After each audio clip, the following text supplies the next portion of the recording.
Ratio कहेगा तो 1-2 होगा हमेशा। आगे बढ़ते हैं जरा, समद्विबाहु यानी कि आइसोसेलेस ट्रायंगल की बात करते हैं। तो आइसोसेलेस ट्रायंगल का मतलब होता है भाई कि जिस ट्रायंगल की 2 साइड बराबर हो और तीसरी साइड अलग हो। 2 साइड बराबर होंगी और तीसरी साइड उनसे अलग होगी। तो क्षेत्रफल क्या होगा, जो अलग साइड है ना, बटा 4 under root of 4b square यानी कि जो कॉमन साइड है माइनस a स्क्वायर जो साइड अलग है। ऊंचाई का मतलब है भाई कि अगर आप परपेंडिकुलर डालते हो तीसरी साइड पर तो हो जाएगा 1/2 4 गुना जो कॉमन साइड है b स्क्वायर माइनस जो अलग है a स्क्वायर। इंपोर्टेंट फॉर्मूले हैं, आपको आने चाहिए। समकोण त्रिभुज राइट एंगल ट्रायंगल, भाई ये तो बड़ा फेमस है, बहुत ट्रेंडिंग है एसएससी में कि ये इसका परपेंडिकुलर होता है, लंब होता है, ये बेस आधार होता है और ये हाइपोटेनस कर्ण होता है। क्षेत्रफल होता है 1/2 गुना आधार गुना लंब यानी कि 1/2 गुना बेस गुना परपेंडिकुलर। और दूसरा यहां एक पाइथागोरस थ्योरम भी होती है। कोई जानता है क्या होती है पाइथागोरस थ्योरम?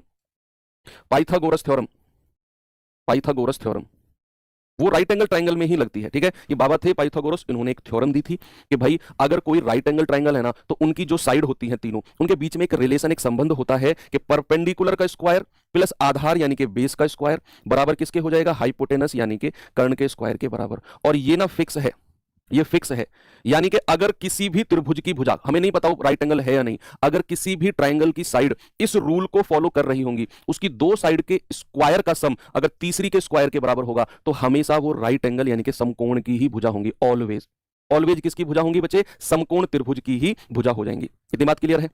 यस, कोई दिक्कत नहीं है। अब अगर मैंने ये बात बोल दी कि अगर 3 साइड ऐसी हो कि जो हमारे इस रूल को फॉलो कर रही हो तो समकोण की भुजा होंगी, तो ऐसी कुछ फिक्स नंबर हैं, ऐसे कुछ फिक्स भुजा, फिक्स साइड हैं जो इस रूल को फॉलो करती हैं और एग्जाम में बार बार पूछी जाती हैं, जिनको आपको ये रूल में रखकर चेक करने की जरूरत है ही नहीं। तो उनको अगर आप डायरेक्ट याद कर लेते हैं तो फिर आपके लिए बहुत अच्छा काम हो जाएगा। उससे पहले आपको मैं 2 फॉर्मूले और बताता हूं कि किसी भी राइट एंगल ट्रायंगल समकोण त्रिभुज के अंदर अगर कोई सर्किल है तो उसका इन रेडियस होगा ये परपेंडिकुलर, ये बेस, ये हाइपोटेनस। बच्चे वो हो जाएगा perpendicular plus base minus hypotenuse divide by 2, perpendicular plus base minus hypotenuse divide by 2 अंतःवृत्त की त्रिज्या, रेडियस ऑफ इन सर्किल। दूसरा अगर मैं बात करता हूं कि ये कोई अगर किसी भी राइट एंगल के बाहर आपने कोई सर्किल बनाया, किसी भी राइट एंगल, हाँ देखो एक बच्चे ने रटा हुआ है, सागर मैं बताऊंगा अभी आपने क्या रटा हुआ है। एक बच्चा देखो, यही तो गलती करते हो आप मेंसुरेशन में, और वो भिड़ रहा है यही होगा यही होगा यही होगा, वो गलती बताऊंगा क्या आपने गड़बड़ अपने रटा हुआ है, दरअसल समझा ही नहीं है। अगर मैं किसी भी राइट एंगल के बाहर एक सर्किल बनाता हूं तो उसका जो आपका सर्कम रेडियस होगा ना, जो परिवृत्त की त्रिज्या होगी बच्चे, वो हाइपोटेनस यानी कि कर्ण का आधा होगी। अब पता है आपने क्या रटा हुआ है? आपने रटा हुआ है कि कोई समद्विबाहु त्रिभुज होता है भाई, उसकी ये कॉमन भुजा ए होती है, तीसरी भुजा होती है बी। आपने रटा हुआ है कि जो क्षेत्रफल होगा ना वो होगा b/4 under root of 4a square minus b square. और हाँ सर यही तो हम कहना चाह रहे हैं, यही तो आपने गलती कर दी।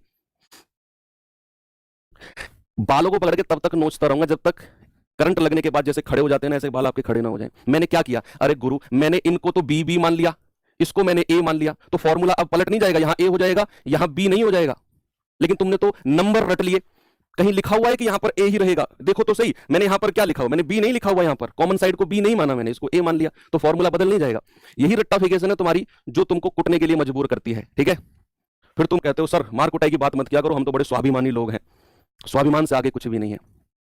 तुम वही लोग हो जो रोज बेलन खाते हो और फिर बात स्वाभिमान की करते हो। सामने देखो, कोई बात नहीं, ये कुछ इंपोर्टेंट ट्रिपलेट्स त्रियक मैंने लिखे हुए हैं और इनको आपने रीड करना है, रीड करना है, याद करना है। कैसे? ये समकोण त्रिभुज की भुजाएं हैं दरअसल में, आप इनमें से इन 2 का सम करके जोड़ोगे ना स्क्वायर करके तो इसके स्क्वायर के बराबर आएगा। 3 4 5 6 8 10 9 12 15 5 12 13 इंपोर्टेंट है, मोस्ट इंपोर्टेंट, 10 24 26 7 24 25 इंपोर्टेंट है, 20 21 29 12 35 37 13 84 85 8 15 17 9 40 41 11 60 61 16 63 65। ये सारे के सारे ट्रिपलेट वो हैं जो एसएससी के किसी ना किसी एग्जाम में बार बार पूछे गए हैं, बार बार पूछे गए हैं। ठीक है, तो स्क्रीनशॉट लेने की जरूरत नहीं है बच्चे, आप चाहो तो ले सकते हो लेकिन मेरे हिसाब से जरूरत नहीं है। मैं सब आपको पीडीएफ प्रोवाइड कराऊंगा, मैं फॉर्मूले की पीडीएफ आपको अलग से प्रोवाइड करूंगा।